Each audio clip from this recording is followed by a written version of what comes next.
Baik, Assalamualaikum warahmatullahi wabarakatuh. Alhamdulillah, hamdan katsiran thayyiban mubarakan fih, kama yuhibbu rabbuna wa yarda.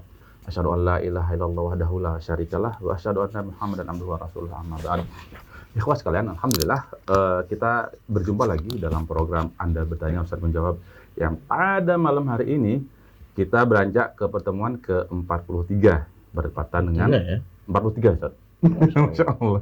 Di mana bertepatan dengan 14 Februari 2022 dan bertepatan dengan tanggal berapa Ustaz? 15 Februari ya, Pak? 15 sekarang ya? Afwan, 15 Februari Iya. 2022 yang bertepatan dengan 14 Rajab. 14 Rajab 1443 Hijriah. Ya. Dan alhamdulillah kita pada malam hari ini sudah bersama guru kita, Ustadz kita, Ustadz Dr. Fauzi Hamid Basultana LCM PDI yang biasa menemani kita dalam program Abum, yang mana beliau juga merupakan Ketua Komisi Fatwa Bali, MUI Bali, dan Ketua Dakwah Dewan Masjid Indonesia Chapter Bali. Dan sebelum kami melanjutkan menjawab pertanyaan-pertanyaan yang sudah antum kirimkan, alhamdulillah di malam hari ini kita ditemani sama, Masya Allah, kopi apa nih, Ustaz? Kopi ini. Deseruput, alhamdulillah, Allah. Masya Allah, dan insya Allah akan soft opening atau grand opening pada hari Sabtu, tanggal berapa? Pokoknya hari Sabtu, Tanggal 12, Pak. tanggal 12, enggak, Ustaz, sekarang tanggal 15, Ustaz. Tanggal 19 Februari, Insyaallah. tepatnya di Jalan Tungkat Pakerisa nomor 69. Ya. Sekali lagi, nanti tempatnya antum datang aja tanggal 19 hari Sabtu di The Seruput Cafe, Jalan Tungkat Pakerisan nomor 69. Masya Allah ada banyak pilihan di sana, dan ini beliau baru buka outlet yang ke berapa Ustaz di Bali, Ustaz? Yang baru yang ketiga. Jadi seluruh Indonesia ini sudah 140. 140. Masya Allah nih. Masya Allah. Ya, Dan di Bali luar akan biasa. buka 4 cabang, Ustaz. 4 cabang, insya Allah. 4 cabang, Masya Allah. Semoga Allah berkahi usaha saudara kita, Ustaz ya. Insya Allah. Baik, insya Allah. Barik, insya Allah. Allah barik. Mudah-mudahan nanti kita sambil kayaknya sambil minum kopi, Ustaz. Masya Allah. Insya Seger banget kayaknya, Ustaz. Ah, Masya ya. Allah. Tapi Ustaz, sebelum kita bahas pertanyaan sudah masuk, mungkin antum ada satu patah atau dua patah kata sebelum kita mulai. Tafadhol, Ustaz. Baik, barakallahu fiik. Bismillah, alhamdulillah, wassalatu wassalamu ala rasulillah wa ala alihi wa sahbihi wa wala. Amma ba'd, ikhwas sekalian, kita di dalam seluruh aktivitas kita, baik ibadah maupun muamalah, alhamdulillah ya, telah dibimbing oleh Allah Subhanahu wa taala melalui nabi kita Nabi Muhammad SAW. Ya, dan para ulama kemudian membuat ada beberapa fikih, yaitu fikih ibadah dan fikih muamalah. Dan kebanyakan memang di album ini ya ada fikihnya, ibadahnya, ada fikih muamalahnya, kemudian ada fikih muamalah itu ya mirip seperti yang sekarang ada di hadapan antum ini, ya kan, yaitu berkenaan dengan bisnis syariah, dan banyak peluang sekali sebenarnya di fikih muamalah ini. Kemudian juga ada fikih usrah, ya, fikih tentang keluarga ya. Banyak curhat juga, Ustaz ya. Ya, curhat di sini juga kan. Dan juga fikih jinayat ya. Fikih jinayat tentang kriminal. Fikih kriminal. Kemudian ada ulama menambahkannya yaitu fikih jihad ya. Fikih jihad itu yaitu bagaimana kita menjaga negara kita ya. Insyaallah seperti itu ini ya.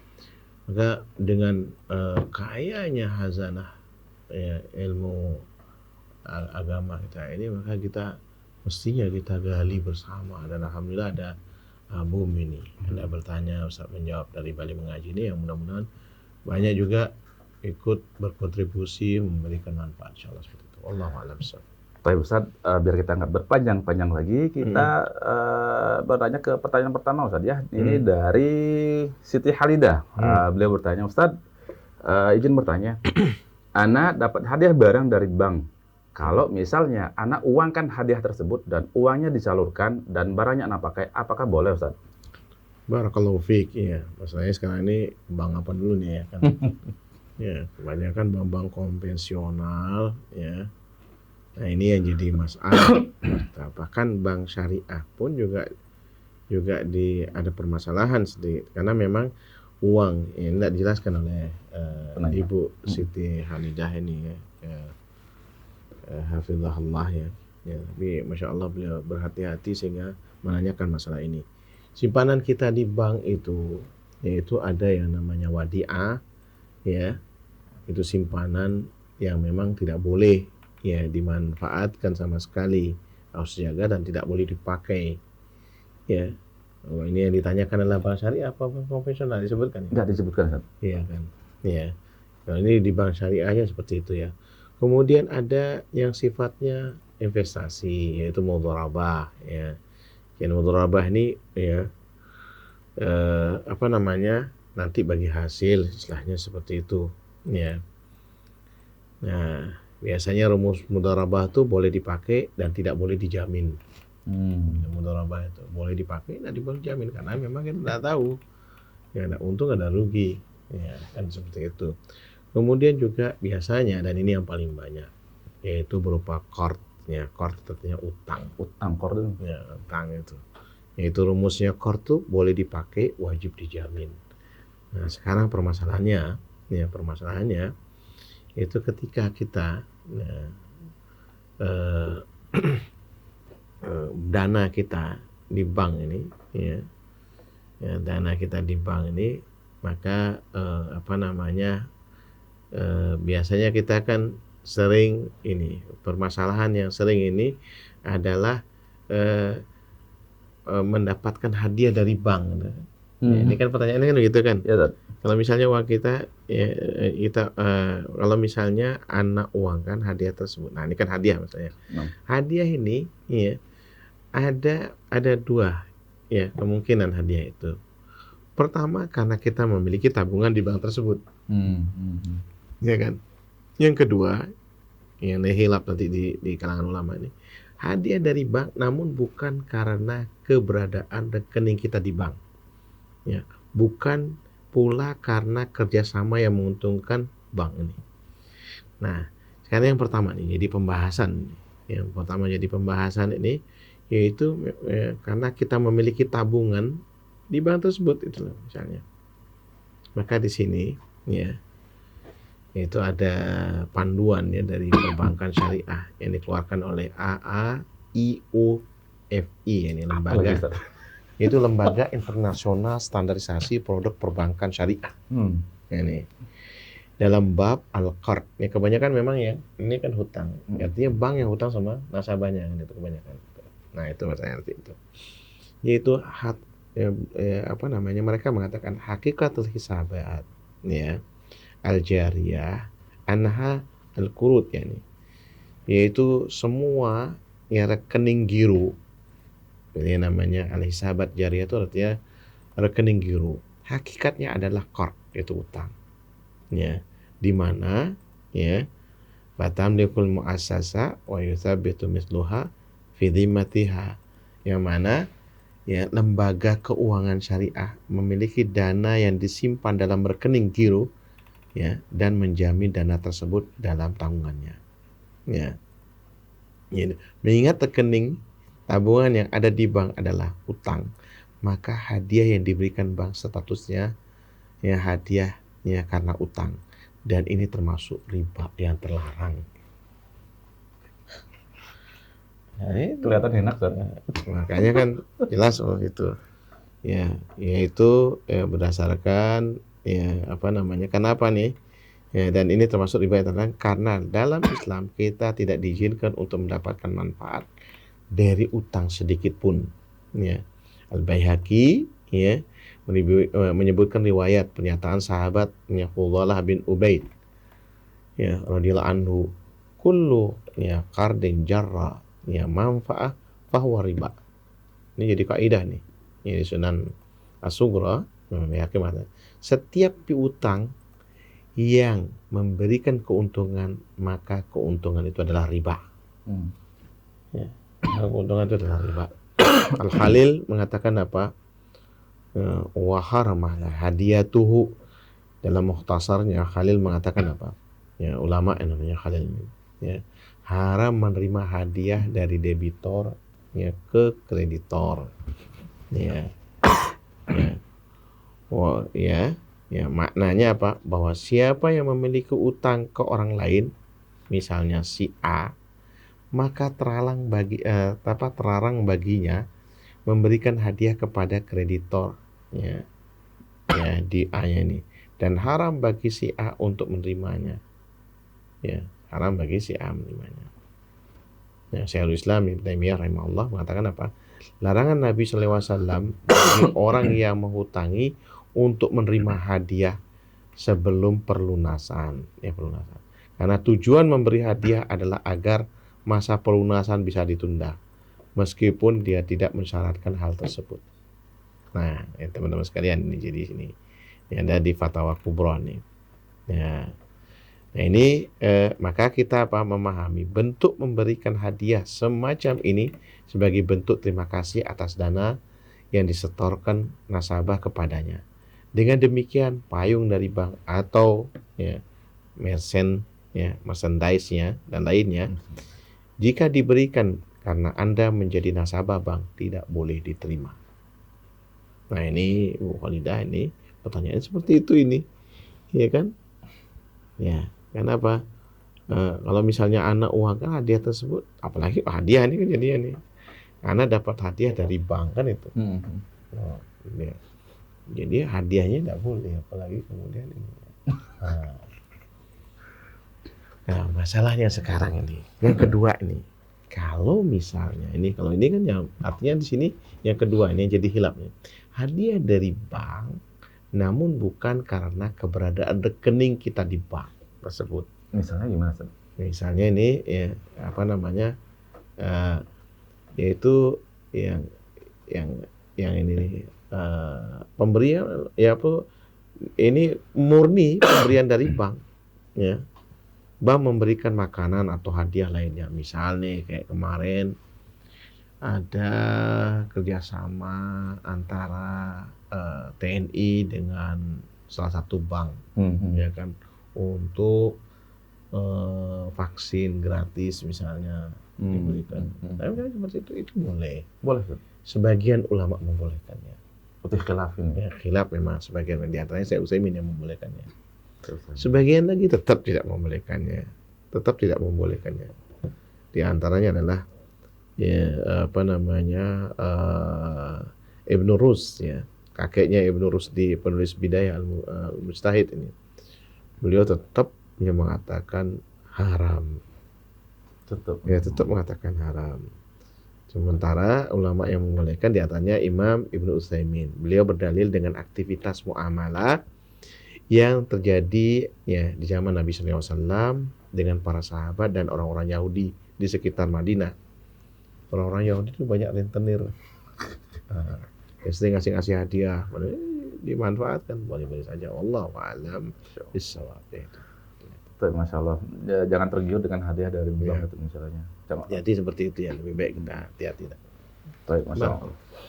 Baik, Ustaz, jazakallah khairan. Dan teman-teman sekalian, seperti biasa kami juga umumkan bagi antum yang punya pertanyaan, antum bisa tulis pertanyaan via WhatsApp di nomor 089775326668. Sekali lagi di nomor 089775326668. Dan selain mengirimkan WhatsApp, antum juga bisa telepon pada malam hari ini secara langsung. Jadi bisa bertanya dengan Ustadz di nomor yang sama. Dan pertanyaan yang kami bacakan pada malam hari ini, insya Allah nanti di rekaman YouTube-nya kami sertakan di deskripsinya. Silakan antum cari di deskripsi di YouTube. Insya Allah semua pertanyaan yang kami bahas pada malam hari ini akan kami sertakan di sana. Baik, barakallahu fikum. Kita beranjak ke pertanyaan nomor 2 dari Nova. Beliau bertanya, Ustadz, toko saya dibangun dari uang pinjaman berbunga. Apakah saya harus membongkar kembali toko saya, Ustadz? Barakallahu fiik, ya, Masya Allah, ya. Makanya di sini pentingnya, ya, Nova, ya. Nova ini laki apa perempuannya? Ya. Kayaknya dari namanya cewek, Ustadz. Cewek, ya. Nova, ya. Laki juga ada namanya Nova. Iya sih. Ya, pokoknya hafizakumullah, ya. Jadi mudah-mudahan Allah menjaga, apalagi antum, ya, hati-hati dalam masalah ini, ya. Yaitu masalahnya, makanya disinilah pentingnya kita mengetahui fikih muamalah di sini. Ya, fikih muamalah itu. Bahkan, ya, Amirul Mukminin Umar bin Khattab radhiyallahu anhu ya melarang sahabat atau siapa saja yang mau berbisnis masuk pasar sebelum Mengetahui ilmunya. ya fikih muamalah, ini. Di sini kan sudah terjadi, baru sadar kan gitu kan. Ya, sudah terjadi, kemudian sekarang baru sadar, Bongkar. kan bisa ini ya artinya tidak menyelesaikan masalah juga bongkar seperti ini. Iya. Ya, tidak menyelesaikan masalah juga. Makanya di sini akhirnya muncul syubhat kan itu. Ya, muncul syubhat. Ya. Dan jujur di sini karena tidak berani memfatwakan harus dibongkar karena ini bakal kerugian juga. Ya.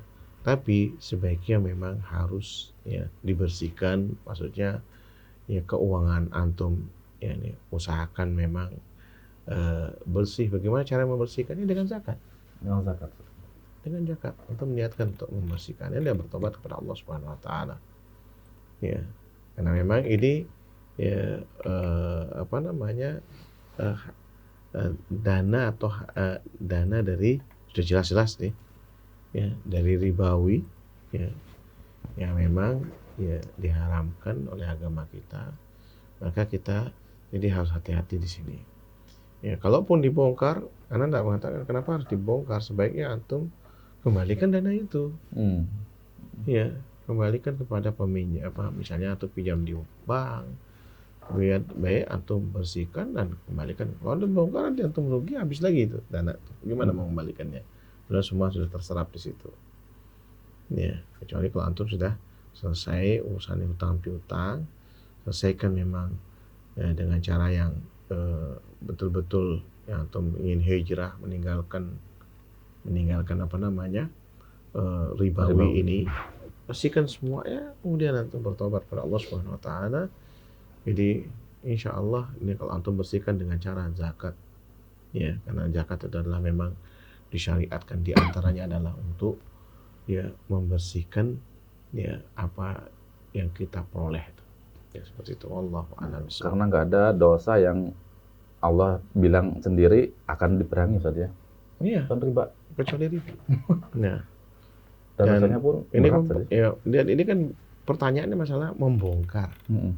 Pasti akan ada kerugian di situ dan itu lebih besar dan akan memberatkan antum. Sangat berat kayaknya, Ustaz. Ya. Sangat berat kayaknya. Sangat berat sekali. Karena madaratnya malah lebih besar. Ya, kalau mau antum jual, antum kembalikan. Bersih sudah. Antum nggak ada hutang, mulai dari ini kalau mau seperti itu. Kalau pertanyaannya dibongkar, waduh. Gimana? Nggak ada ininya. Jangan dibongkar. Ya, antum bersihkan dengan zakat, bertobat kepada Allah Subhanahu wa taala. Allahu a'lam bishawab. Baik, Ustaz, jazakallahu khairan atas jawabannya dan kita ke pertanyaan ketiga dari Eva. Ini tanya Ummahat juga nih. Ustaz, dulu sebelum mengenal kajian sunnah, saya sering mengeluh dalam hati, walau tidak terucap di bibir. Ya Allah, saya lelah terhadap pola orang tua yang seperti anak kecil. Merasa buntu sudah tidak tahu lagi bagaimana caranya berbakti kepada orang tua yang sudah tiada. Maksudnya apa tadi? Barakallahu fiik. Ya. Barakallahu fiik, saudari Eva. Ya. Insyaallah memang kita ini ya diciptakan oleh Allah Subhanahu wa taala dari lahir tidak ngerti apa-apa, kemudian tumbuh ya anak-anak, remaja, kemudian dewasa, kemudian menjadi orang tua, kemudian menjadi ya kakek nenek, lagi seperti kekanak-kanak. Balik lagi seperti kekanak-kanak seperti itu. Dan memang ya kita sering kali ya ujian tuh tidak lepas dari orang-orang terdekat kita. Ya. Allah Subhanahu wa taala banyak kali memberikan contoh dari para rasulnya, misalnya Nabi Nuh alaihissalam, Nabi Lut alaihissalam, istri dan anaknya yang durhaka kepada beliau. Ya. Kemudian Nabi Ibrahim alaihissalam, ya, memang Azar nih hilaf. Ada yang mengatakan adalah ayah beliau, ada yang mengatakan paman beliau. Ya, Azar. Ya, yaitu sebagai orang tuanya Nabi Ibrahim alaihissalam. Ya. Kemudian Nabi kita Nabi Muhammad SAW, keluarga besarnya. Ya, Abu Lahab itu masih pamannya. Ya. Jadi yang kemudian ya menjadi ujian buat kita. Kita pun bakal sama diuji seperti kita. Ya, diuji seperti itu. Maka itu diuji kesabaran kita menghadapi. Dan itu sebagai bentuk bakti kita kepada ya orang tua kita. Masalahnya ialah sekarang pertanyaannya kan gitu. Ya, ya beliau sudah wafat kan gitu ya. Kan beliau sudah wafat ya. Jadi ada rasa penyesalan kita. Nah, ini pertanyaan dari Ibu Eva ini juga pelajaran buat kita semua. Berarti apa? Kalau seandainya orang tua kita masih ada, ya, maka kita dianjurkan bersabar dan bersabar. Kan itu. Ini penyesalan beliau ini jadi pelajaran buat kita kan. Beliau kan menyesal, ya Allah, saya telah ya istilahnya merasa berdosa ya kepada orang tuanya kan itu. Karena tingkah polanya orang tua ini kayak kekanak-kanakan dan sebagainya. Nah ini jadi pelajaran buat kita yang punya orang tua yang masih hidup. Ya. Jadikanlah mereka ini memang sebagai ya pintu surga buat kita. Ya. Ya, yang mana inilah yang kemudian diingatkan oleh Rasulullah SAW, gema'an fi robba'an fi celakalah. Ya, kata Rasulullah SAW, ditanya siapa yang celaka ya Rasulullah? Ada anak, masih ada orang tuanya, tapi tidak berbakti kepada mereka. Ya, tidak berbakti kepada mereka. Nah ini teman-teman sekalian, ini penyesalan Masya Allah, ya, yang mudah-mudahan ya Mbak Eva ini betul-betul penyesalan dari diri sendiri ini. Karena ini salah satu di antara bentuk taubat, itu berhenti dari perbuatannya, kemudian menyesali ya apa yang dia pernah lakukan. Ini salah satu bentuk taubat. Ya, lalu bagaimana sekarang?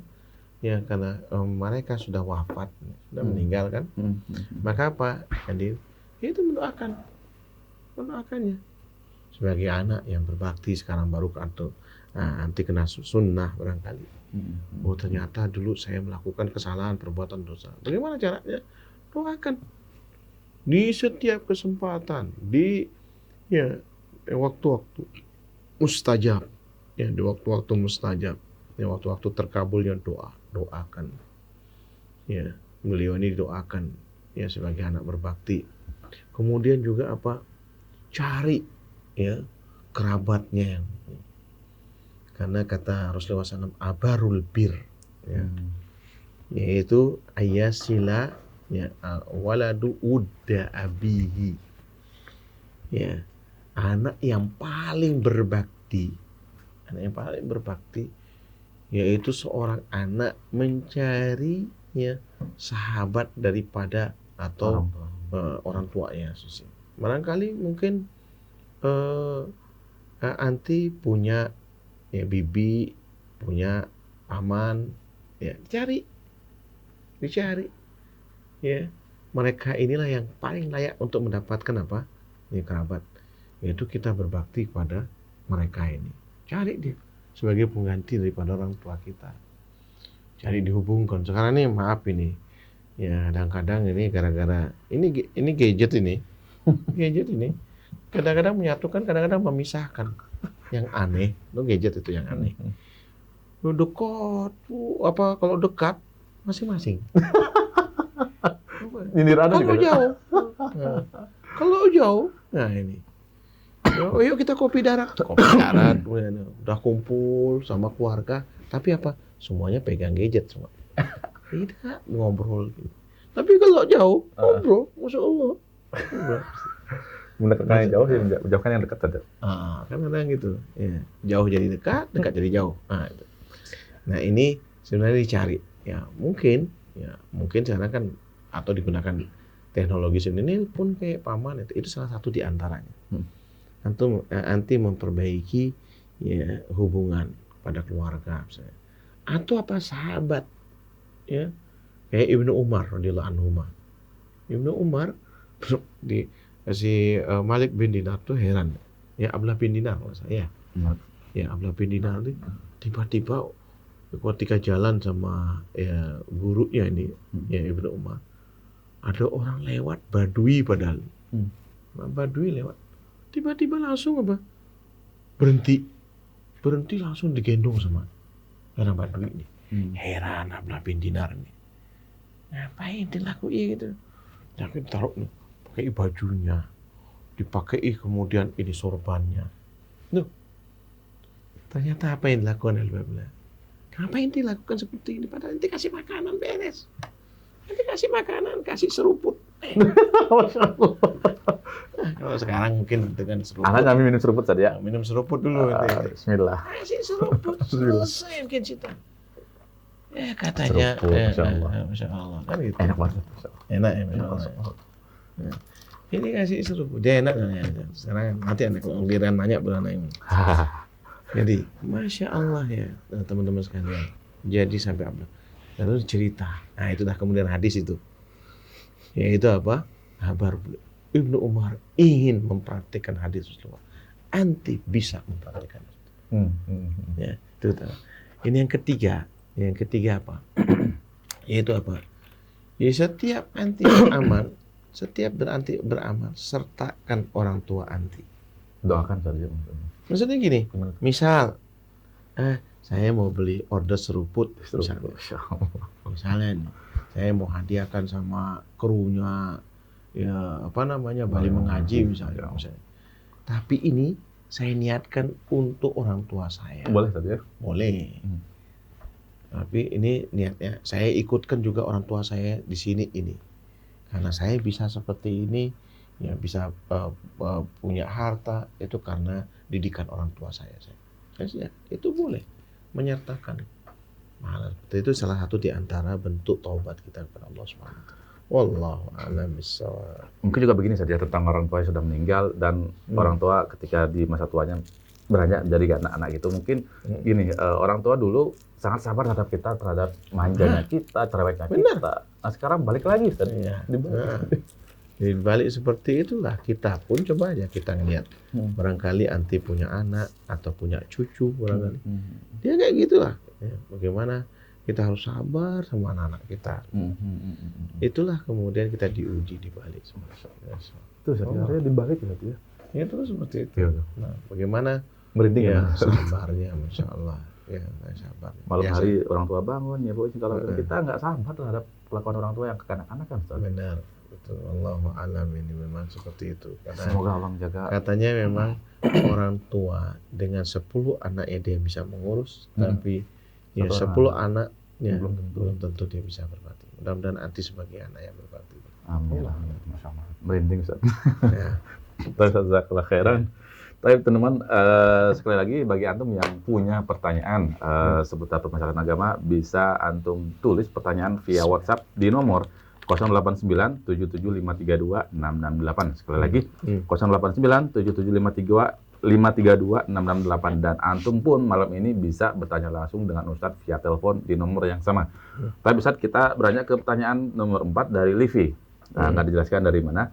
Beliau bertanya, Ustadz, ketika aku marah terhadapnya, suami langsung menghujatku sebagai istri durhaka, padahal kemarahanku ada alasannya. Bagaimana ini Pak Ustadz? Barakallahu fiki ya.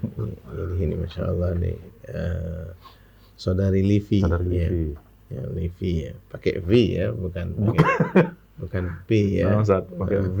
Pakai V. Livi. Jadi memang ya, kita berumah tangga nggak akan pernah lepas dari ya perselisihan pasangan. Bahkan ya Rasulullah SAW sendiri dengan para istrinya, ya ini perlu kita juga belajar sirah. Sekarang juga kita kebetulan juga kita di Pondok Ilmu ya di Denpasar, kami di Sirmandur 64 itu. Di Sanglah itu kita sekarang ada pelajaran sirah ya. Ustadz Rahmat Kurnia yang mengajarkan. Insya Allah. Jadi ada fikih muamalah Ustadz Fadil ya, Amir Sanad, kemudian ini ya fikih sirahnya ya. Itu belajar tentang sirah Rasulullah SAW. Salah satu di antaranya bagaimana kehidupan rumah tangga Rasulullah SAW. Ya, beliau pun diuji oleh Allah dengan para istrinya. Ya, dan sering dengan para istri tadi ya. Ya, para istri. Ya. Lanjut, Ustaz. Ya, sering ya sering terjadi mungkin beda pendapat tuh biasa, marahan tuh biasa, ya marahan itu biasa. Cuma memang masya Allah ya Rasulullah SAW ya selalu memang beliau adalah teladan kita, ya teladan kita. Maka apa ya para suami di sini ya yang memang harus pandai menahan diri, dan kadang-kadang memang marah. Boleh, ya, nah boleh. Dan para istri pun harus memahami juga. Artinya memang ya, kadang-kadang ya kemarahan suami ya juga menjadi pelajaran juga bagi istri. Dan lihat dulu. Maka ketika biasanya memang faktor ketidaksengajaan itu terjadi percecokan. Itu Hal yang biasa. sepele kadang-kadang. Ada hal-hal yang sepele. Jadi kata pepatah biasanya kita batu besar, ya permasalahan besar bisa kita hindari. Ya, kita akan selamat. Tapi kadang-kadang kerikil atau pasir jalan, kadang-kadang kita bisa terpleset jatuh. Dari hal yang kecil, dari hal yang kecil, terpleset dan jatuh. Itu biasanya dan itu paling sering. Ya, paling sering. Maka yang kayak gini-gini nih, ya Mbak Livi dan teman-teman lainnya, memang kita harus ya selalu menahan diri. Hindari kata-kata yang kemudian ada hubungannya dengan cerai, ya. Ada hubungannya yang kemudian dengan menyakitkan hati yang kemudian berkepanjangan. Ya, hal-hal yang seperti itu ya harus kita hindari. Ya, sehingga apa? Kita boleh marahan, boleh ini, cuma jangan lupa ya. Kata Rasulullah SAW, tidak boleh lebih daripada 3 hari. Dan harus ada yang memulai untuk menyapa kembali. Ya. Jadi jangan lebih dari 3 hari kemudian kita habis ini. Ya. Nah, ini ya untuk menghindari apa? Ya, prahara rumah tangga kan itu. Artinya apa? Hal-hal yang menjurus untuk perpisahan, perpecahan ini. Jadi kita usahakan untuk kita hindari. Udah calling down, ya diingat-ingat masa-masanya yang indah. Ya, hal begitu. Diingat-ingat masanya yang indah. Kemudian berupaya untuk melupakan. Kita lihat ternyata apa? Masalah keasinan. Masalah minyak goreng naik. Ya, kita itu masalah-masalah kecil, hal-hal yang seperti itu. Kan gitu ini. Masalah-masalah sepele. Ya, suami lupa janjinya. Oh, ini langsung marahnya suami istri guys. Nah, itu yang kemudian namanya ketemu kadang-kadang sama rekan bisnis, ketemu sahabat lama. Ya karena ya harus dimaklumi kadang lupa sama rumah. Udah janji udah masak gini. Wah ribut. Nanti udah janji gini. Lupa, namanya lupa ya sudah. Namanya lupa ya enggak ingat ya kan gitu. Sudah gitu. Benar juga, namanya lupa ya enggak ingat. Namanya lupa enggak ingat. Jangan itu yang kemudian dibesar-besarkan masalahnya. Maka seperti inilah ya perlu kita lihat ya. Kita rinci itu. Apa ini? Kalau bisa memang ada catatan. Apa yang tidak disenangi suami, ya kita catat. Yang kita hindari. Cuma kadang-kadang mohon maaf ini para istri ini misalnya. Biasanya, apa yang tidak disenangi suami, itu menjadikan senjata pamungkas. Nanti kalau udah puncak, ente kayak gini. Nah, itu harus dihindari. Justru kita harus menghindari. Ya. Nah, begitu juga suami. Ya, para suami juga jangan seperti itu. Ya, masya Allah ya. Umar bin Khattab radhiyallahu anhu. Ini sahabat yang paling keras. Betul. Paling keras. Tapi begitu ya menteri dalam negeri yang marah, langsung diam. Artinya maksudnya istri-istri beliau ya, kalau marah langsung diam. Itulah ini ya. Jadi beliau masya Allah menghormati ya istrinya. Kenapa? Katanya, ya karena dia udah capek, udah lelah mendidik anak-anak aku. Nah itu diantaranya yang kita harus pikirkan para suami untuk seperti itu. Wallahu a'lam bishawab. Masya Allah. Ustaz, jazakallah khairan. Kita ke pertanyaan nomor 5 dari Supardi. Ustaz, mohon dijelaskan tentang ziarah kubur. Apakah dibolehkan ataukah dilarang? Barakallahu fiik. Ya. Jadi dalam hadis sebenarnya kuntun ayatukum fi ziyaratil kubur wal anzuruha wa inha tadhkiratul lil maut. Jadi kata Rasulullah SAW dalam sabdanya ini, beliau mengatakan, dulu aku melarang kalian untuk ziarah kubur. Ya. Yaitu masa-masa ya ketika para sahabat baru masuk Islam. Ya, baru masuk Islam, kemudian ya masih ada kebiasaan-kebiasaan ketika masih jahiliyahnya. Karena memang hampir sama ya. Ya kan? Hampir sama dengan umatnya Nabi Nuh alaihissalam, ya kan? Ya, umatnya Nabi Nuh alaihissalam itu ya itu apa? Juga suka ziarah kubur, ya kan? Ziarah kubur umatnya Nabi Nuh alaihissalam itu, ya, yang mereka kemudian saling berpesan, ya. Mereka waqalu la tadarunna alihatakum. Ya. Ini umatnya Nabi Nuh alaihissalam yang ditenggelamkan oleh Allah Subhanahu wa taala. Mereka saling berwasiat, jangan kalian tinggalkan tuhan-tuhan kalian. Wala tadarunna wadda wala suwa'a wala yaghutha wa ya'uqa wa nasra. Ya. Jangan kalian tinggalkan Wad, ya, Suwa', Yaguth, ya, Ya'uq dan Nasra. Kata Rasulullah SAW, siapa mereka ini yang dianggap Tuhan oleh kaumnya Nabi Nuh alaihissalam? Ternyata mereka ini adalah orang-orang soleh. Ya, di zamannya Nabi Nuh alaihissalam. Ya, yang kata Rasulullah SAW tadinya mau mengenang jasa-jasa. Ya, jasanya Wad, Masya Allah, ya mereka ini. Terus udah gitu, ziarah lagi, dulu, nih generasi berikutnya nih, ya, bapak kita sering menyebutkan kebaikannya si Wad, ya, ini orang-orang soleh. Sekarang barangkali nih, bagusannya apa mungkin?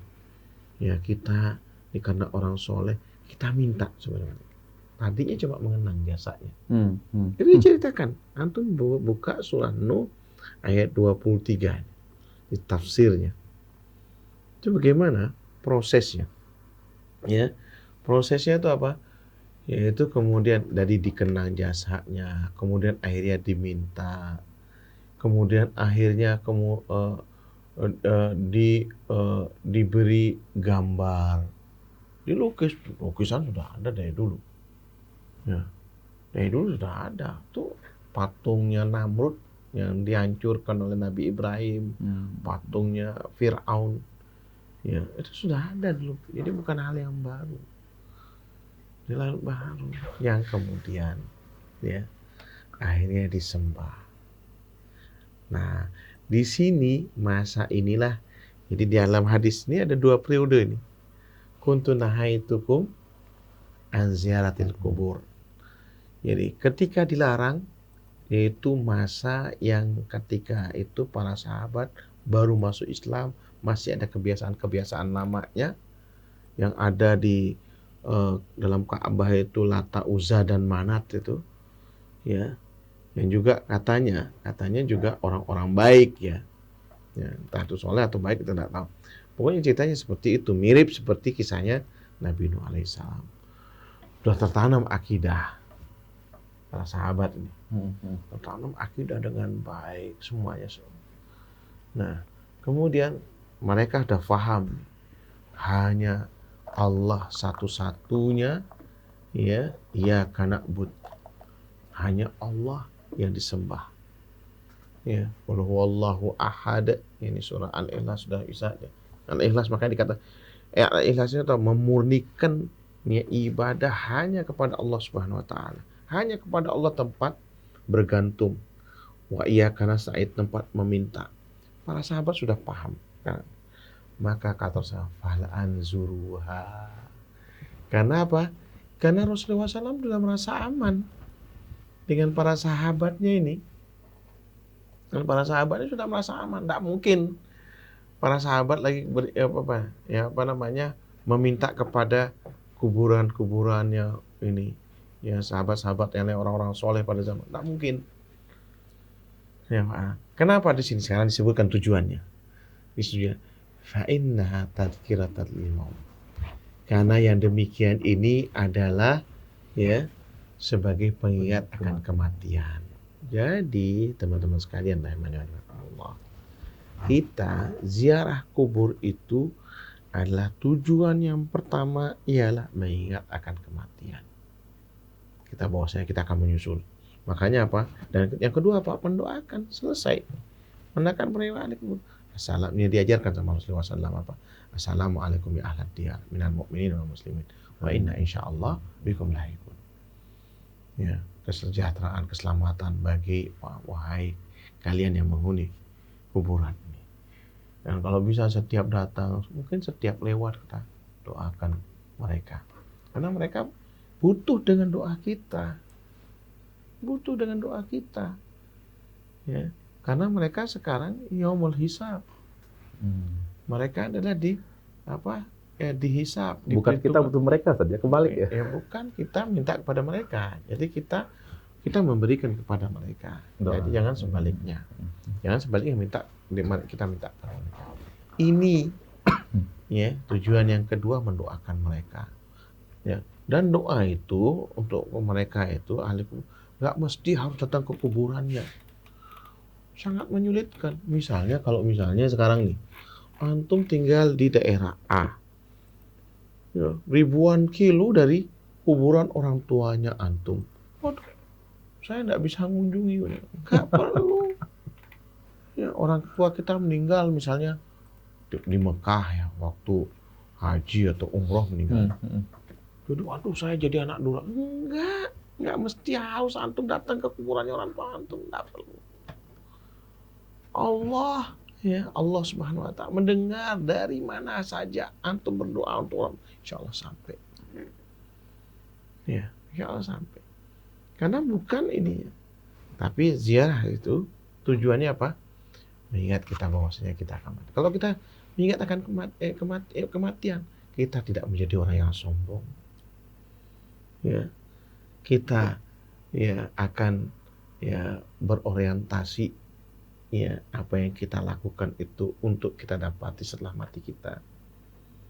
Ya, kata Imam Syafi'i la darul mar'i ba'dal mauti yaskunuha illa allati qabla al-maut yabniha. Ya. Jadi kata Imam Syafi'i, tidak ada rumah ditempati oleh seseorang ketika setelah matinya kecuali apa yang dia bangun sebelum matinya. Faman banaha bi khairin taba maskanuha wa man banaha bi syarrin khaba baniha. Siapa yang membangunnya dengan amal-amal kebaikan. Jadi kita datang gitu, ya Allah saya nanti bakal seperti mereka dikubur ya Allah. Kemudian kita, ya Allah saya belum mengeluarkan sedekah, saya belum banyak amal saya belum ini, saya belum haji, saya belum umroh. Jadi kita ketakutan, kita belum itu jadi ketika kita ziarah kubur itu, kemudian kita timbul rasa takut kita, bagaimana kemudian siksa kubur, ya, bagaimana ya pertanggungjawaban kita di hadapan Allah, maka kita akan ya berhati-hati, kita tidak akan berlaku curang dan semuanya. Itu mengingatkan bahwasanya itu manfaatnya daripada ziarah kubur, yaitu membuat kita takut ya kan ya para sahabat saja radhiyallahu anhum ajma'in, mereka akan menangis ya. Takut kematian. Takutnya apa? Amalnya tidak diterima, dosanya tidak diampuni. Sekarang kita ini ya, mereka manusia terbaik saja takut seperti itu. Kita ini manusia bagaimana? Ya, kadang-kadang karena kita tidak pernah ziarah kubur, tidak pernah ingat kematian. Kadang-kadang juga ya, ketawaan di kuburan. Nah ini dia, Ustaz. Ini yang keliru. cekakak Mengantarkan mayat kuburan cekak-cekik kenapa? Iya, kadang-kadang juga sebaliknya, yaitu ziarah kubur tapi tidak sholat. Nggak ada manfaatnya. Makanya ini yang harus diperbaiki. Ya, kayak mindset kita, cara berpikir kita, ya kita itu bakal di sana. Gitu, ya. Nah itu teman-teman sekalian itu dia. Barakallahu fiik Pak Supardi, Masya Allah. Baik, Masya Allah. Syukur Ustaz jawabannya, dan sekali lagi teman-teman bagi yang punya pertanyaan, antum bisa tulis pertanyaan melalui WhatsApp atau bisa via telepon secara langsung di nomor 089775326668. Sekali lagi, antum bisa tulis pertanyaan dalam bentuk WhatsApp atau bisa telepon langsung pada malam hari ini di nomor 089775326668. Oke dulu saja. Ya. Bismillah.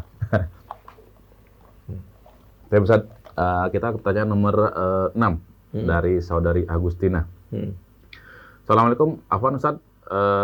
Bagaimana kalau yang meninggal istri tapi tak punya anak, cuma anak angkat, dan hanya mempunyai saudara sekandung, satu perempuan dan seibu, satu laki-laki, dan kedua orang tua sudah tidak ada. Bagaimana pembagian warisannya Ustaz?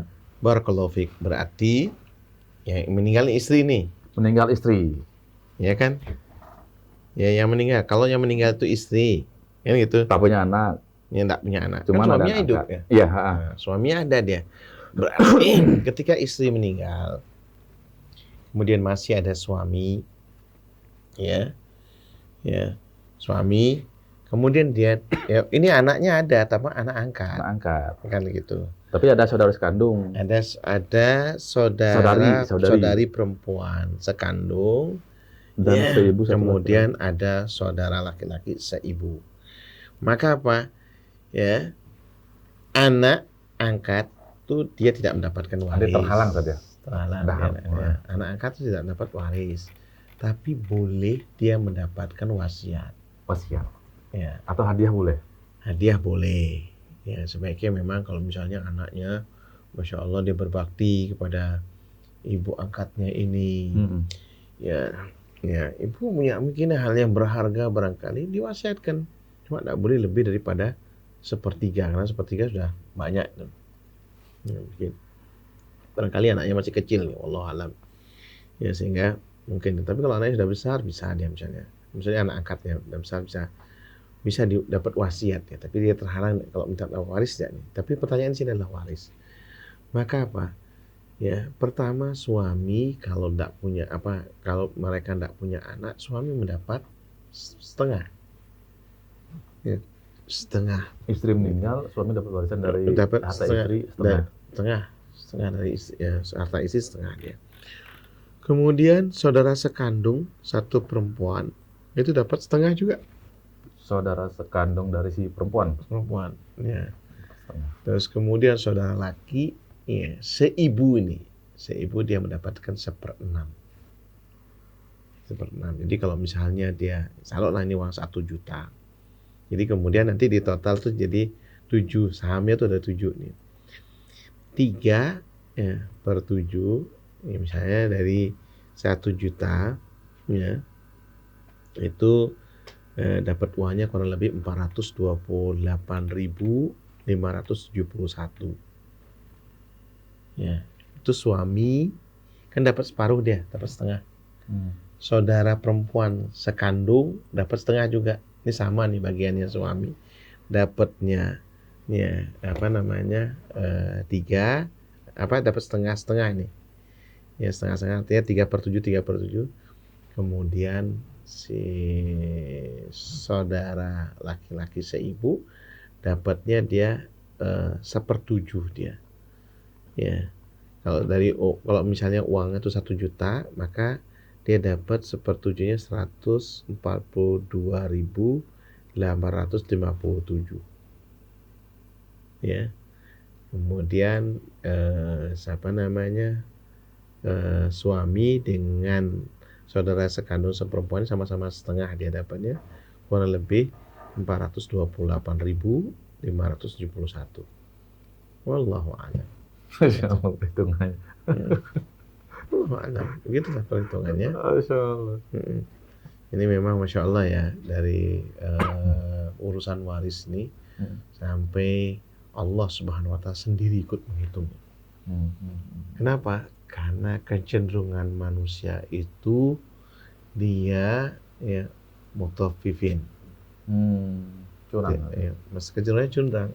Kalau bagiannya dia minta dipenuhi, kalau bagiannya mau bagi dikurang-kurang. Gitu ya, masalah harta manusia. Masalah harta. Makanya kenapa Allah Subhanahu wa Ta'ala ikut campur dalam urusan ini. Langsung ngitung sendiri ya. Langsung sendiri. Ya, urusan ini. Jadi kalau dan itu sangat adil. Sangat adil. Ada kemudian karena memang kita harus memahami ya bahwasanya Allah Maha Adil. Ya Maha Adil. Jadi hitungan harta ini memang panasnya. Ya, teman-teman sekalian ini. Masya Allah Ibu Agustina ini bertanya tentang ini karena memang harta ini saya anjurkan begini. Ini kebetulan tanya tentang waris. Tentang waris. Ada beberapa langkah yang alhamdulillah bahkan sampai pemerintah juga ikut sebenarnya campur tangan di sini. Sudah ada Ustaz. Iya. Jadi apa yang perlu kita lakukan langkah pertama ya tentang waris ini? Langkah pertama kita harus mengurus akte kematian dulu. Dari siapa yang meninggal? Di sini kan yang meninggal adalah istri, akte kematiannya. Kemudian yang kedua ya yaitu silsilah ahli warisnya. Dan yang ketiga yaitu harta yang ditinggalkannya. Ini ada formnya semua di perangkat desa. Bahkan kami ini di Bali ini daerah minoritas pun ada itu. Dari desa biasanya kalau ada, makanya teman-teman yang mau mengurus waris pertama dilakukan langkahnya akte kematian. Terus memang benar dia meninggal. Ya meninggal. Kemudian dan ini yang sesuai dengan syariah, silsilahnya. Ini pertanyaan silsilahnya. Silsilah ahli warisnya. Kemudian apa? Harta yang bakal diwarisi. Ya. Jadi nanti ada hartanya di mana, misalnya di sini dia punya, di sini. Semua dikumpulkan hartanya ahli waris. Baru nanti ya langkah yang keempat, panggil ustadz. Nah kayak gini nih, kita bertanya kepada ustadz. Sebenarnya kita di MUI ada namanya komisi fatwa. Bertanya di komisi fatwa nih. Ya, yaitu sebaiknya ya kita mengurus langsung ke komisi fatwa. Kenapa? Karena enggak kena biaya apa-apa kalau bertanya di komisi fatwa, gratis insyaallah. Gratis. Cuma harus aktif aja datang saja. Nah, kemudian datang nih semua keluarga nih ahli warisnya datang semuanya. Nanti dari komisi fatwa akan kemudian menjelaskan tadi prosentasenya. Dapat sudah prosentasenya, tetapkan dulu nih. Misalnya kita punya satu rumah, ahli warisnya yang meninggal ini punya rumah misalnya, punya rumah ini. Sudah kita hartanya kan saya sebutkan tadi yang langkah ketiga nih, langkah ketiga. Maka kemudian ya tanyakan ini, berapa kemudian dari yang yaitu silsilah tadi yang waris ini mendapatkan dari ini prosentasenya. Tetapkan lah. Tadi misalnya tadi setengah seperenam. Kita tetapkan. Kita sepakati dengan keluarga semuanya kita akan menghitungnya dengan cara Islam karena itu yang paling adil. Banyak sekali karena tokoh-tokoh yang mu'alaf ini di barat itu sampai berjilid-jilid katanya. Insyaallah. Buku tentang bagi waris.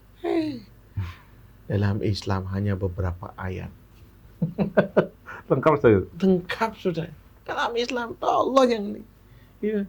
Yang hanya beberapa ayat di surah An-Nisa itu. Cukup katanya, sampai heran tuh. Ini. Itu yang itu. Nah, setelah itu apa? Udah ini langkah yang keempat ya tadi ya. Langkah yang kelima, teman-teman sekalian. Jadi Apa langkah yang kelima yang kita perlu perhatikan di bagi waris ini? Yaitu setelah ditetapkan tadi prosentasenya, langsung kita bawa ke pengadilan agama. Ya, ke pengadilan agama ya untuk distempel bagiannya. Bahwasanya bagian ini perlu nih. Ya. Ya. Pengadilan agama sudah ditetapkan sama komisi fatwa misalnya. Mohon maaf ini kalau misalnya antum mau yakinkan lagi boleh ke notaris boleh. Ya, tapi cukup itu sebenarnya antum. Tinggal bawa ke pengadilan agama. Pengadilan agama akan distempel. Nama si fulan, si alan, si fulana, si alana dapat bagian persentasenya. Ya.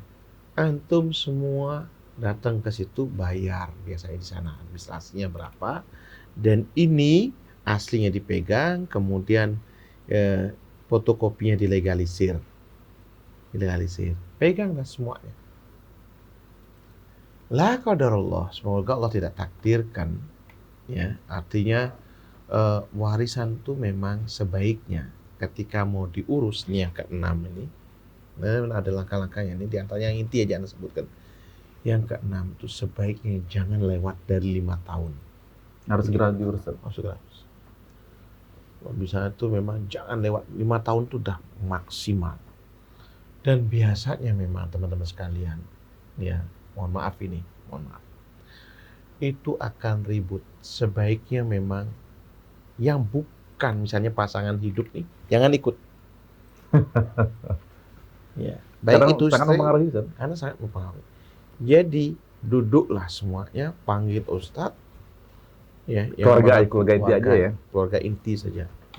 Jangan ikut yang lain. Ya, jangan ikut yang lainnya kemudian diputuskan. Dan jangan lewat lebih dari. Kenapa? Karena kalau lewat dari itu, misalnya ini hanya yang pengalaman kami ya menanangani. Nanti ada yang meninggal, ada yang susah lagi ngurusnya. Nanti akan sebutkan bagian. Makanya itu pentingnya tadi stempel dari pengadilan agama. Supaya apa semua punya. Dan aman. Kalau sudah disepakati itu aman. Sehingga apa? Anak keturunannya pegang semuanya. Itu saya rumah itu, ya rumah kakek saya, misalnya anaknya nanti turunannya. Saya ada bagian, nih ada bagiannya. Itu sebagai legal hukum untuk mengakui. Nah ini teman-teman sekalian. Ya, barakallahu fiik, ini ditanyakan, ini sekedar tambahan penjelasan bagaimana kita mengurus ya secara hukum, ya, hukum agama dan hukum positif yang dikeluarkan oleh pemerintah, ya sehingga kita tidak akan jadi ini. Masalahnya namanya harta waris ini panas. Masalahnya bom waktu. Kadang bisa berantem keluarga saja, kakak beradik berantem. Iya, pasti bom waktu itu. Antum ndak urus nanti bom waktu. Antum bayangkan antum meninggal, ya, keturunan antum akan berantem. Itu yang harus dibayangkan. Barakallahu fiikum.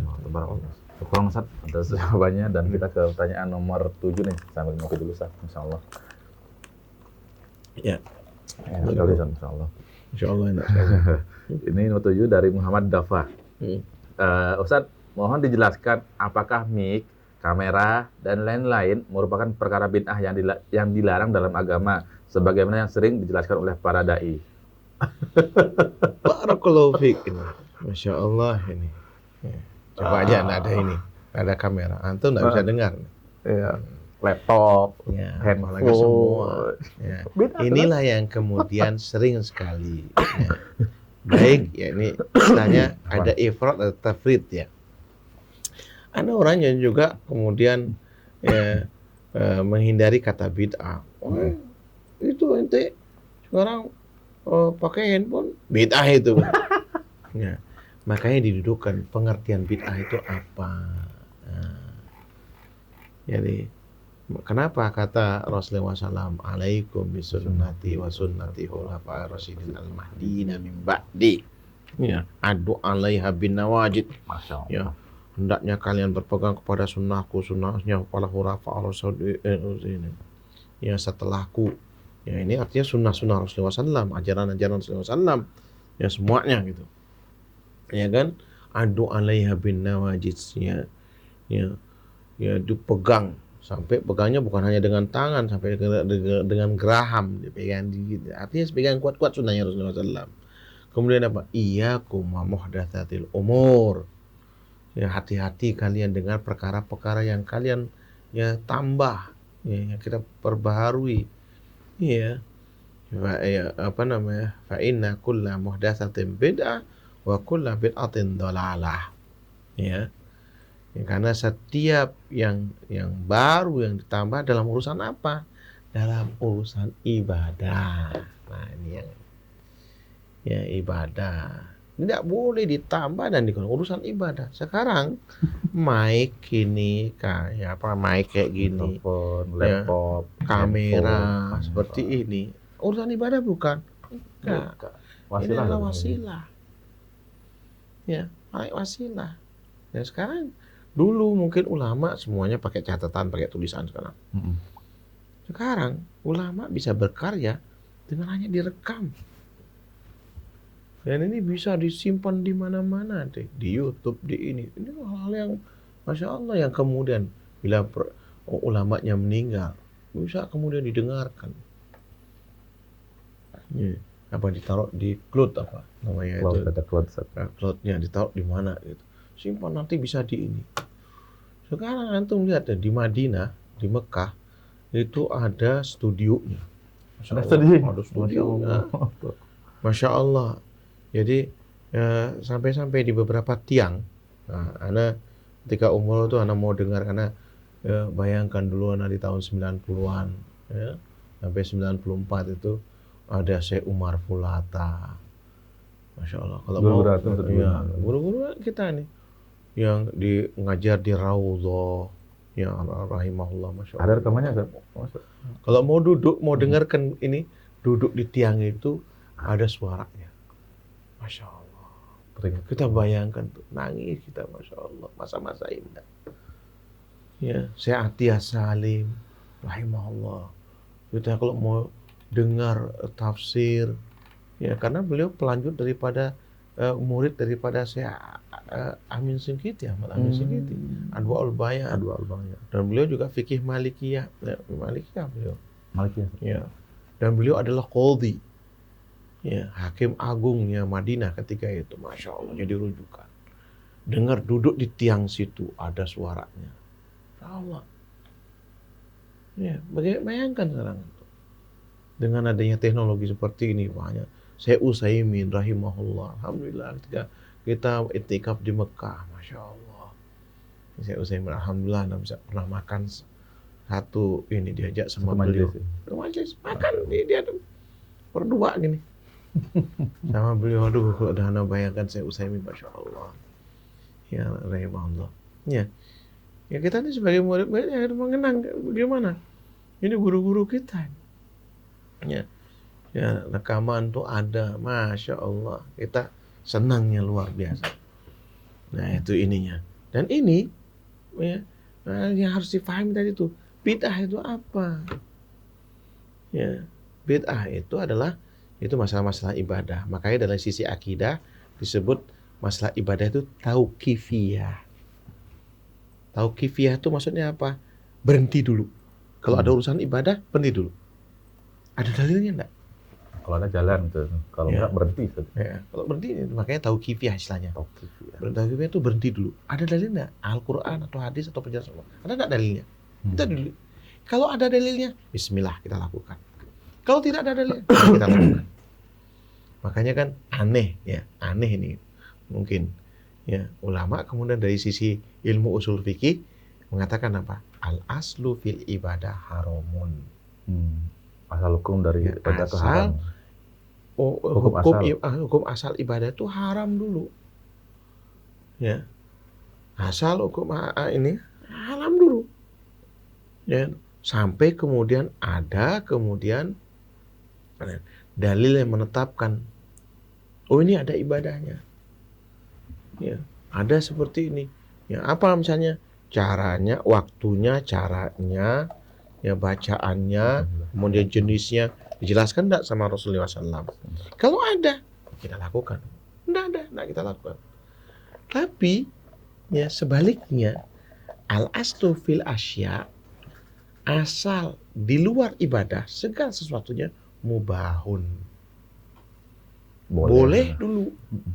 Misalnya sekarang, ya, jadi ini jadi kaidah dan jadi qawaid fiqhiyah. Disinilah teman-teman sekalian, yang namanya agama kita ini tidak lekang dengan ruang dan waktu. Ya, maksudnya dengan ruang, jangan mengatakan, oh Islam itu kan agamanya orang Arab. Kita di Nusantara punya Islam Nusantara sendiri. Bukan itu. Kan gitu, tidak lekang dengan ruang dan waktu. Itu kan zaman dulu. Itu waktunya. Zaman sekarang, zamannya akan tetap sama. Itu apa istilahnya, relevansi Islam itu makanya luar biasa dengan kaidah kan. Makanya kata Syekh ya Abdullah bin Abdurrahman Bassam rahimahullah taala. Ini anak anjurkan antum punya itu yang namanya Taudhil Ahkam yang Bulughul Maram. Ini yang saya sering kaji di sini. Beliau di mukaddimahnya beliau mengatakan, orang kalau mau mendalami agama itu tidak lepas dari 4 ilmu. Supaya tidak gampang-gampangan juga membid'ahkan orang, ya kan? Ya. Atau kemudian membenarkan orang juga tidak gampang-gampangan. Yaitu pertama dia harus kuasai ilmu hadis. Ilmu hadis ini ada memang kadang-kadang orang merasa berijtihad. Ini kebetulan ada di Eropa sana sekarang karena zamannya pandemi, yaitu boleh katanya Jumatan virtual. La haula wala quwwata. Karena ijtihad kami. Jadi sholatnya masing-masing di rumah, imamnya kemudian pakai kamera begini. Ijtihad apanya sebenarnya? Makanya dia perlu tuh ada ilmu hadis, ya. Kemudian ada ilmu usul fikih, ya. Ilmu usul fikih dulu ada. Setelah dia ilmu hadis ini menyaring mana hadis yang diterima dan ditolak. Yang ditolak buang, diterima sekarang. Masuk ke dapur berikutnya namanya ilmu usul fikih. Usul pokok-pokok fikih memahami. Makanya kenapa diambil dari kebanyakan dari ilmu nahwu dan shorof, yang gramatika bahasa Arab. Karena untuk memahami, karena teks agama Al-Quran maupun hadis itu dalam bahasa Arab. Ya ini jadi kemudian muncul kaidah-kaidah usul fikih. Misalnya apa? Kenapa sholat itu wajib? Ya, karena tidak ada disebutkan dalam Al-Quran sholat itu wajib.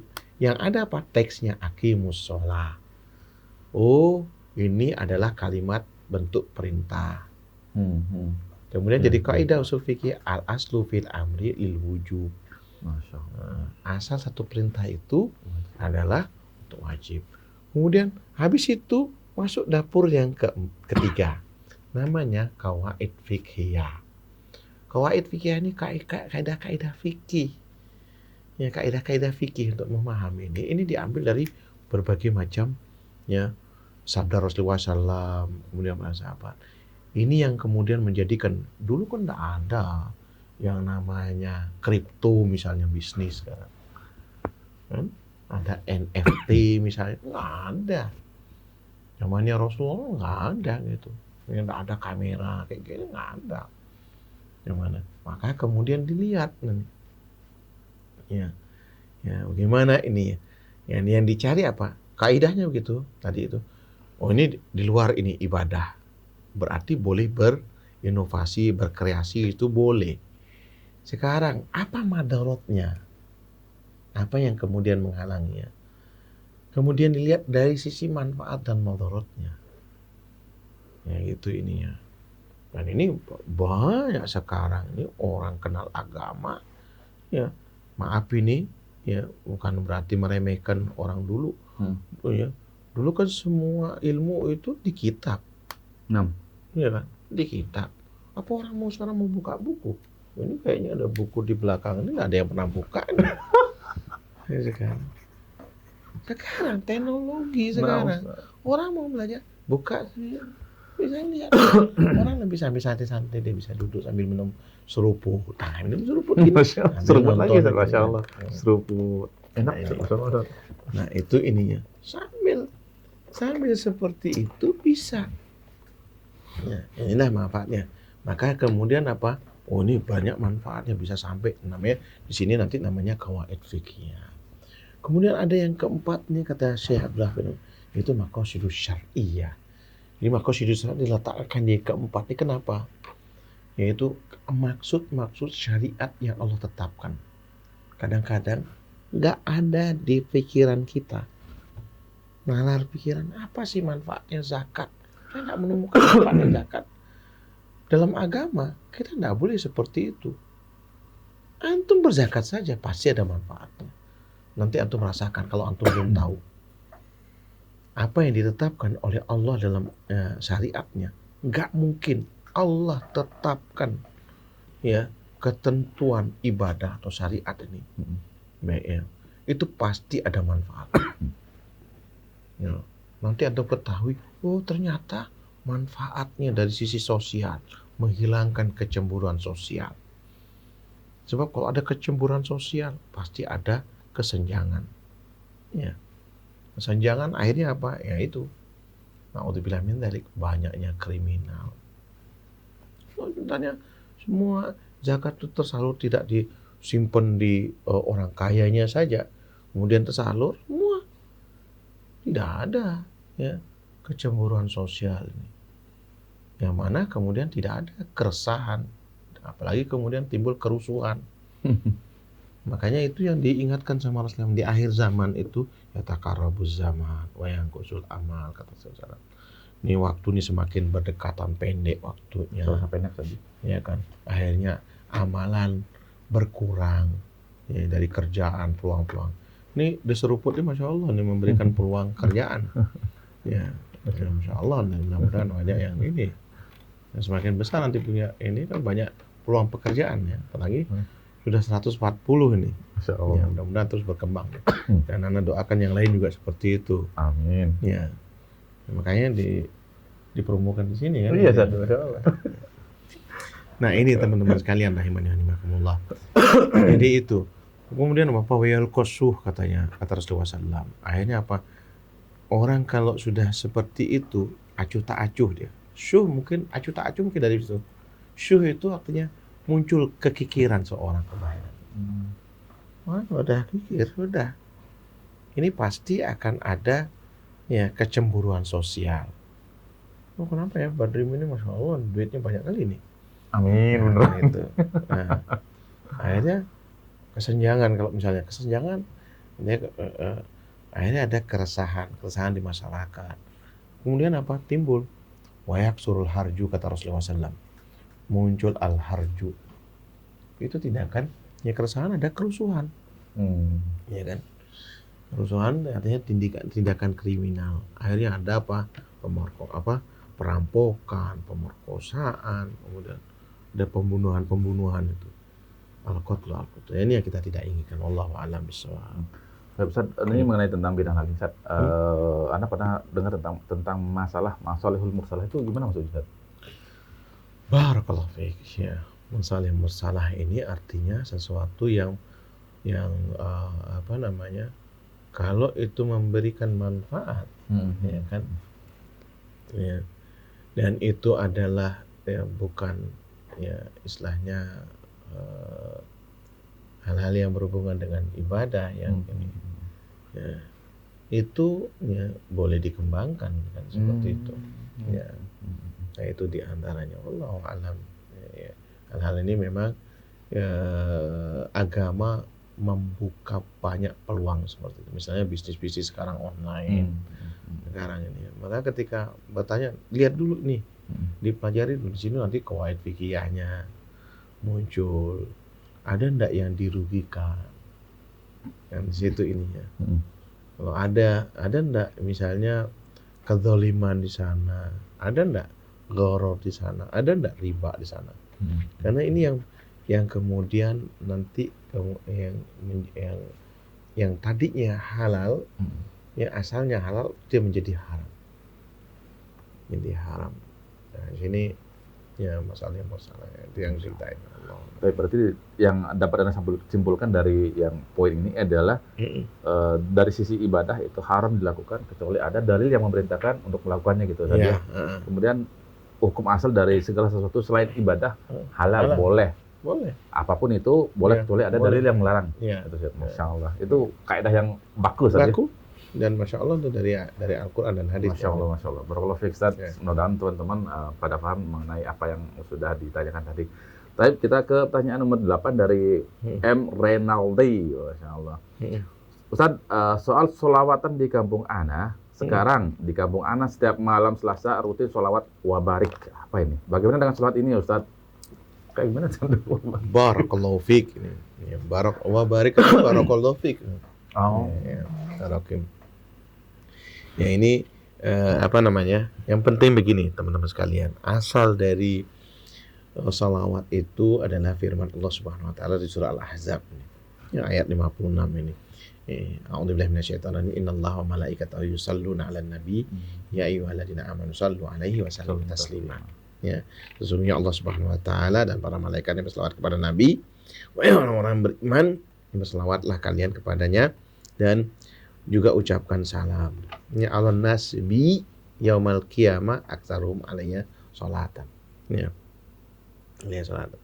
Yaitu orang yang paling utama ya padaku nanti di hari kiamat, kata Rasulullah SAW dalam hadis ya ini yang diriwayatkan oleh Imam Tirmidzi dan dihasankan oleh Syekh Albani rahimahullah.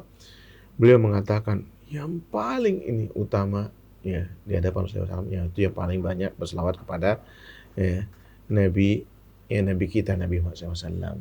Kemudian siapa Rinaldi tadi ya? Rinaldi. Ya Rinaldi dan kawan-kawan yang lainnya. Selawat yang paling tinggi ya, yang paling baik adalah selawat Ibrahimiyah. Ya. Selawat Ibrahimiyah itu artinya selawat yang ada di dalamnya menyebutkan Nabi Ibrahim alaihissalam. Yaitu seperti di sholat. Tahiyat itu saja. Tahiyat itu. Ya. Tahiyat atau tasyahud itu. Ya, ketika itu juga diriwayatkan oleh Ibnu Abi Laila ya. Aku bertemu dengan Ka'ab bin Ujrah, kemudian beliau berkata, maukah kamu aku berikan hadiah? Dan aku dengar dari Rasulullah SAW, aku berkata, ya Rasulullah, hadiahkan kepada aku. Ya. Sa'alna Rasulullah SAW, aku bertanya kepada Rasulullah SAW, atau fakulna ya Rasulullah, ya. Kami kemudian bertanya, ya Rasulullah, wahai Rasulullah SAW, kaifas salah alaikum ahlal baiti, ya, wahai Rasulullah, bagaimana cara berselawat kepada antum dan ahlul baitnya, ya, Ainallah qad allamana kaifa nusallim, ya, maka karena Allah mengajari kami bagaimana cara mengucapkan salam, ya, qal qulu, ya. Nabi kemudian menjawabnya, ya, kalian katakan Allahumma salli ala Muhammad wa ala ali Muhammad kama sallaita ala Ibrahim wa ala ali Ibrahim. Ya Allah ya Tuhan kami, Allahumma itu ya salawat serta salam kepada keluarga, ya berikan salawat kepada Nabi Muhammad dan keluarga Nabi Muhammad sebagaimana telah engkau berikan kepada Nabi Ibrahim alaihissalam dan kepada keluarga Nabi Ibrahim salam. Innaka Hamidum Majid. Engkau ya maha ya terpuji dan maha mulia, ya. Kemudian apa? Ya, Allahumma barik ala Muhammadin wa ala ali Muhammadin kama barakta ala Ibrahim wa ala ali Ibrahim innaka Hamidum Majid. Ini selawat yang pertama, selawat Ibrahimiyah ini namanya ya. Yang seperti mana kita baca ini. Jadi di sini juga ya, teman-teman sekalian kita dapat pelajaran juga ya. Nabi kita Nabi Muhammad SAW dan kakek moyang beliau Nabi Ibrahim alaihissalam. Ya, disebutkan dalam selawat ini karena memang dua nabi inilah ya dari 124.000 nabi, 315 rasul itu yang disebutkan uswah hasanah. Ya, Nabi kita Nabi Muhammad SAW disebutkan surah Al-Ahzab ayat 21 itu, laqad kana lakum fi rasulillahi uswatun hasanah. Ya, ya, telah ada kepada diri Rasulullah SAW, Contoh teladan. contoh teladan yang baik. Kemudian Nabi Ibrahim alaihissalam ya di surah Mumtahana atau Mumtahina, yaitu di ayat keempat dan di ayat yang keenam disebutkan ini ya, yaitu uswah juga ya, teladan pada Nabi Ibrahim dan keluarganya alaihi salam, karena memang Nabi Ibrahim selalu disebutkan keluarganya. Nabi Ibrahim adalah yang dipilih. Nah ini diantaranya teman-teman sekalian, ini diantaranya selawat. Inilah selawat yang terbaik. Ya. Lalu pertanyaannya sekarang ini, pertanyaan dari ahli nanti ini, ya. Jadi ya kapan? Nah ini kan disebutkan ya setiap malam Selasa. Selawat itu sebenarnya dan sebaiknya, ya. Sebenarnya dan sebaiknya yaitu kita berselawat kepada Nabi itu bukan di hari tertentu. Mengkhususkan ke hari tertentu itu justru tidak diajarkan sama Nabi kita Nabi Muhammad SAW. Jadi kapan? Setiap saat kita mendengar, antum sekarang nonton ini misalnya, ana menyebutkan Nabi kita Nabi Muhammad Sallallahu Alaihi Wasallam, dan kita niatkan kepada Allah Subhanahu Wa Taala, ya, yaitu kita ingin mendapatkan ya syafaat dari Nabi ya kita Nabi Muhammad SAW. Karena selawat itu ya memang tujuannya untuk mendapatkan pertolongan, syafaat ya, pertolongan yang ada syafaat, ada beberapa syafaat yang ditetapkan namanya musbattah ya, yang ditetapkan, yang itu kemudian dianjurkan untuk melakukannya. Satu di antaranya syafaatul uzma. Ya, syafaat yang paling besar, yang paling agung adalah syafaat kepada Nabi kita Nabi Muhammad SAW. Nah, satu di antaranya siapa yang kemudian ya banyak bersyafaat kepada Nabi, bersalawat kepada Nabi, maka dia yang akan mendapatkan ya insyaallah akan mendapatkan ya syafaat ya, banyak bersalawat akan mendapatkan syafaat, dan tidak ditentukan waktunya. Jadi kapanpun kita kesempatan, terutama ba'da adzan, Allahumma sholli ala Muhammad, Allahumma rabb hadhihi da'wati tamma wa salatu, mendengar nama Nabi kita Nabi Muhammad SAW. Sehingga inilah nanti kemudian antara kalau Al-Quran sudah ada hadisnya khusus, setiap huruf yang dibaca mendapatkan pahala 10 kali lipat. Kalau hadis bagaimana? Kita sebut nama Nabi kita Nabi Muhammad SAW, kemudian kita berselawat pada minimal Allahumma sholli alaihi. Seperti itu yang insya Allah kata ini. Dan Rinaldi ya kita inilah yang terbaik yang diajarkan. Jadi minimal yaitu tadi Allahumma sholli wa sallim alaihi. Ya, kita niatkan seperti itu. Wallahu a'lam bishawab. Jazakallahu khairan Ustaz atas jawabannya.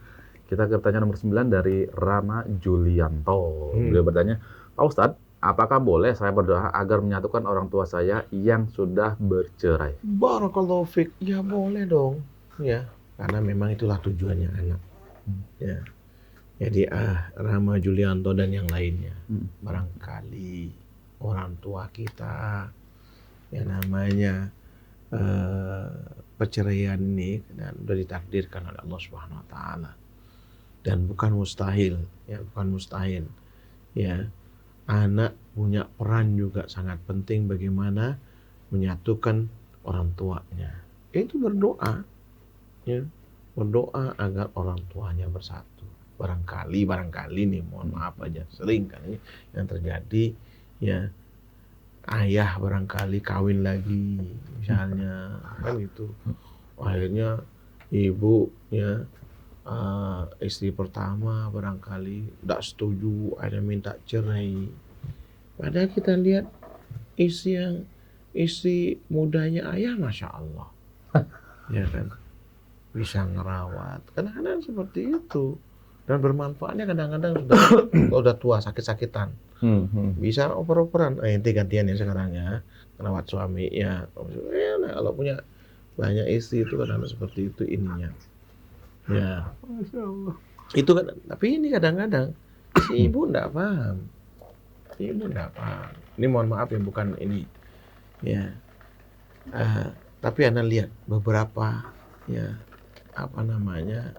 kasus ini sering seperti itu terjadi perceraian gara-gara ini. Maka seorang anak bagaimana? Bu, harus dipahami seperti ini. Alhamdulillah Islam membolehkan, ya, tidak mengharamkan. Kalau agama lain, ya kita nggak tahu, nggak sebutkan agama ya, kita agama lain mengharamkan tapi boleh selingkuh, kan susah. Ya, boleh bercerai. Kadang-kadang kita ngikuti pemikiran kayak agama lain. Nggak apa-apa selingkuh, yang penting jangan dikawini. Nah, Ini keliru. apa jajan, yang itu saja. Na'udzubillah min dzalik. Ini pemahaman yang keliru. Syariat sekali lagi ini, ya, sekali lagi ini tadi Anda sudah sebutkan, yaitu maqasidus syariah. Maqasidus syariah ini kadang-kadang nih urusan kayak gini, ini paling tidak diterima oleh, ya, kaum hawa. Ya, saya paling tidak terima. Antum mau terima mau tidak, kaum hawa, ini syariat agama, dan pasti itu ada manfaatnya. Maka apa? Kita harus tunduk dengan ini dan mensyukuri. Ya, kita bukan seperti kehidupan sekarang, mereka yang bebas kemudian, ya, bebas. Ya. Bayangkan sekarang ini janjinya ini beliau katanya mau bikin biro jodoh, sampai sekarang bukan. Ya. Coba aja di beberapa ustadz ini yang di Jakarta bikin biro jodoh itu timpangnya besar kali. Yang daftar lakinya segini, 5 kali lipatnya perempuannya. Data di analisa banyak kan akhwat jadi maksudnya. Makanya cepat ini buat. Ya. Pilih. Ini harus dibuat. Gitu. Karena memang teman-teman sekalian, ya, memang qadarullah masya'al. Memang itu di akhir zaman, ya, laki-laki lebih banyak, lebih sedikit daripada perempuan. Ya, harus dipahami. Ya, itu yang kita ini kan. Nah, kembali kepada pertanyaan ini, yaitu bagaimana menyatukan, sangat mulia. Seorang anak harus berdoa menyatukan orang tuanya. Dan itu yang paling minta pada Allah, ya Allah satukan orang tua saya. Karena itu Masya Allah kebaikan. Masalahnya ini yang perlu diketahui ini.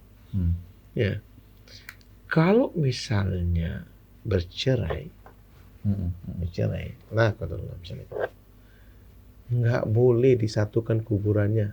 Sebagian ulama mengatakan seperti itu. Kalau sudah bercerai nggak boleh disatukan.